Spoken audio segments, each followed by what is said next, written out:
नीट paper फुटीचे धागेदोरे आता थेट लातूरपर्यंत पोहोचलेत। नांदेडच्या एटीएस पथकाने लातूरच्या 2 शिक्षकांना ताब्यात घेतले। संजय तुकाराम जाधव आणि जलील उमर खा पठाण हे दोन्ही पीएचडी धारक आरोपी जिल्हा परिषदेत शिक्षक आहेत आणि ते शिक्षक असले तरी लातूरमध्ये ते खासगी क्लासेस घेतात। एटीएस अधिकाऱ्यांकडून त्यांची चौकशी करण्यात आली।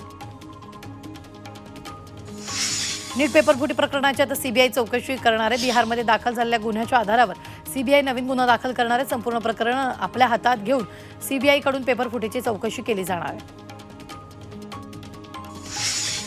राज्य सरकारच्या मृदा आणि जलसंधारण विभागातील गट ब संवर्गातील 650 पदांसाठी फेरपरीक्षा होणार आहे। फेब्रुवारी महिन्यात या पदांसाठी भरती प्रक्रिया करण्यात आली होती। मात्र अमरावती शहरातील परीक्षा केंद्रावर गैरप्रकार घडल्याचं समोर आले। त्याबाबत विद्यार्थ्यांनी तक्रार केल्यानंतर फेरपरीक्षा घेण्याचा निर्णय घेण्यात आला। त्यानुसार जुलै महिन्यात फेरपरीक्षा होणार आहे। परभणीच्या गंगाखेड तहसील कार्यालयातील कर्मचाऱ्यांसाठी घरं बांधली जाणार आहेत। आमदार रत्नाकर गुट्टे यांच्या हस्ते कामाचं भूमिपूजन पार पडलं। शासनाने दिलेल्या 14 कोटीच्या निधीमधून 20 निवासस्थानांचं बांधकाम केलं जाणार।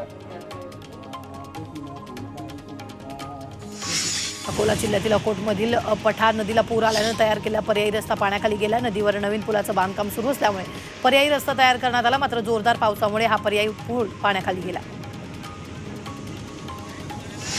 महाडवरून किल्ले रायगडकडे जाणारी वाट धोकादायक बनली। 4 ते 5 वर्षांपासून या मार्गाच्या रस्ता रुंदीकरणाचं काम सुरू झालंय। लाडवली येथील पुलाचं काम अर्धवट स्थितीत आहे। पावसाचा जोर वाढल्यास हा पूल पाण्याखाली जाण्याची शक्यता आहे। यामुळे 25 ते 30 गावांचा संपर्क तुटू शकतो।